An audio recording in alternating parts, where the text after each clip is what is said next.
Voter പട്ടികയിലെ ക്രമക്കേട് ജനാധിപത്യത്തിന് വലിയ ഭീഷണിയെന്ന മന്ത്രി കെ.ബി. ഗണേഷ് കുമാർ. ഇങ്ങനെയാണെങ്കിൽ ജനാധിപത്യത്തിന്റെ വിശ്വാസം ജനങ്ങൾക്ക് നഷ്ടപ്പെടും. രാഹുൽ ഗാന്ധി മുന്നോട്ട് വെച്ചത് പ്രധാനപ്പെട്ട കാര്യം ഇലക്ഷൻ കമ്മീഷൻ അന്വേഷിക്കണം. ഉത്തരവാദിത്തം തെരഞ്ഞെടുപ്പ് കമ്മീഷനുണ്ടെന്നും ഗണേഷ് കുമാർ തിരുവനന്തപുരത്ത് മാധ്യമങ്ങളോട് പറഞ്ഞു. ഒരു പരിഹാരമായിട്ടില്ല, ഒരു ദീർഘമായൊരു പരിഹാരം നടക്കുകയുള്ളൂ. കാരണം നമ്മൾ കുറച്ചുകൂടി സ്ട്രിക്റ്റ് ആവുക, എൻഫോഴ്സ്മെൻറ്റ് സ്ട്രിക്റ്റ് ആവാൻ മാത്രമേ ഗവൺമെൻറ് കഴിയത്തുള്ളൂ. കാരണം നിയമങ്ങൾ ലംഘിക്കുകയാണ്. റോഡിലൂടെ ആളുകളും അങ്ങോട്ടും ഇങ്ങോട്ടും ഓടുന്നു. ബസ് ഓടിക്കുന്നവരും ശ്രദ്ധിക്കുന്നില്ല, മറ്റ് വാഹനങ്ങൾ ഓടിക്കുന്നവരും ശ്രദ്ധിക്കുന്നില്ല. ബൈക്കിൻ്റെയൊക്കെ തന്നെ സ്പീഡ് വല്ലാതെ കൂട്ടി ഓടിക്കുക. നമുക്ക് എല്ലാ സ്ഥലത്തും ഗവൺമെൻറ്റിന് പോലീസിനെയോ അല്ലെങ്കിൽ മോട്ടോർ വെഹിക്കിൾ ഡിപ്പാർട്ട്മെൻറ്റിനെ നിയമിക്കാൻ ബുദ്ധിമുട്ടാണ്. അപ്പം നമ്മൾ തന്നെ ഒരു അച്ചടക്കം, ഡ്രൈവിംഗ് ഡിസിപ്ലിൻ എന്ന് പറയുന്ന ഒരു അച്ചടക്കത്തിലേക്ക് എല്ലാവരും പോകണം. ഓരോ ഡ്രൈവറും പോകാതെ നിവൃത്തിയുണ്ടെന്ന് എനിക്ക് തോന്നുന്നില്ല. കാരണം ഇത് നമ്മുടെ റോഡുകളിലെ കപ്പാസിറ്റിയേക്കാൾ അധികം വണ്ടികളാണ് ഓടുന്നത്. അപ്പോൾ അതുകൊണ്ട് നമുക്ക് അങ്ങനെ ചില പ്രശ്നങ്ങളുണ്ട്. പിന്നെ മാക്സിമം നമ്മൾ ശ്രമിക്കുകയാണ്, പരമാവധി കുറയ്ക്കാൻ ശ്രമിക്കുന്നുണ്ട്. പക്ഷേ എങ്കിലും ആക്സിഡൻ്റ് എന്ന് പറയുന്നത് സംഭവിച്ചു പോകുന്നതാണ്. നമുക്ക് പരമാവധി ശ്രമിക്കാം എന്നുള്ളതേ ഉള്ളൂ. പിന്നെ ഈ മത്സര ഓട്ടം, ബസ്സുകളുടെ മത്സര ഓട്ടം തിരുവനന്തപുരം സിറ്റിയിൽ അത്ര വലിയൊരു മത്സര ഓട്ടം ഇല്ല. ഇപ്പോൾ എന്താണ് സെക്രട്ടേറിയറ്റിന് മുമ്പിൽ സംഭവിച്ചതെന്ന് ഞാൻ വിവരം കിട്ടിയിട്ടില്ല, ഞാൻ അന്വേഷിച്ചിട്ട് പറയാം. ഇതാണ് പ്രശ്നം. ലൈസൻസ് കിട്ടിയത് എങ്ങനെയെന്നുള്ളതാണ് ഞങ്ങൾ ആലോചിക്കുന്നത്. ഒരു ദിവസം ഞാൻ പറഞ്ഞല്ലോ, കർശനമായ നടപടിയെടുക്കുമെന്ന് പറഞ്ഞു.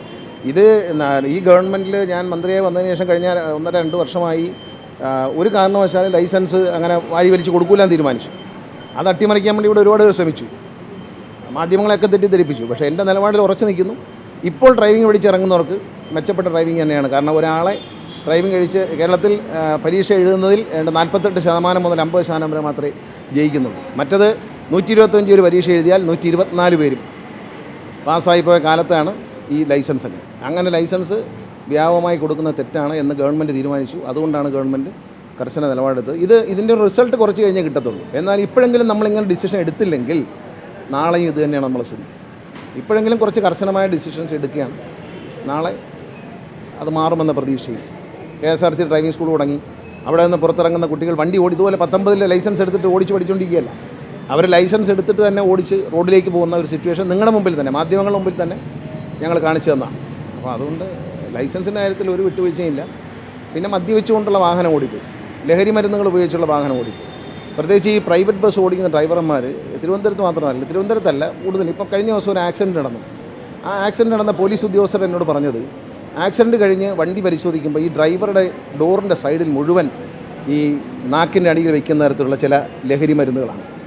ഈ ഡ്രഗ്സ് എന്നുള്ള സംഭവമല്ല, ഈ നാക്കിനടിയിൽ പാൻ പോലെയൊക്കെയുള്ള സാധനങ്ങൾ വെച്ചിട്ട് അതിങ്ങനെ നാക്കിനിടയിൽ വെച്ചിട്ട് വായിക്കകത്ത് വെച്ചിട്ട് ഒരു അരലഹരിയിൽ പോകുന്നതാണ്. കഴിഞ്ഞ ദിവസം കൊട്ടാരക്കരയിൽ പത്തനാപുരത്ത് 2 സ്ത്രീകളുടെ മരണത്തിനിടയാക്കിയ അപകടം.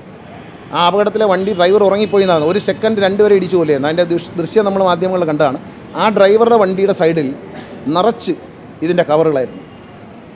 പോലീസ് പരിശോധിച്ചപ്പോൾ കണ്ടത് ഇത്തരം മയക്കുമരുന്നുകളാണ് ഈ ഡ്രൈവർമാർ ഉപയോഗിക്കുന്നത്. അത് ഉപയോഗിച്ചിട്ടാണ് വന്നിരിക്കുന്നത്. അപ്പം ഉറങ്ങിപ്പോയി എന്ന് പറയുന്നതിന് അർത്ഥമില്ല. ഉപയോഗിക്കുന്ന സാധനം തലയ്ക്ക് പിടിക്കുന്ന സാധനം തന്നെയാണ്. അപ്പോൾ അത് കർശനമായി അതൊക്കെ തടയാൻ നമുക്ക് കഴിയണം.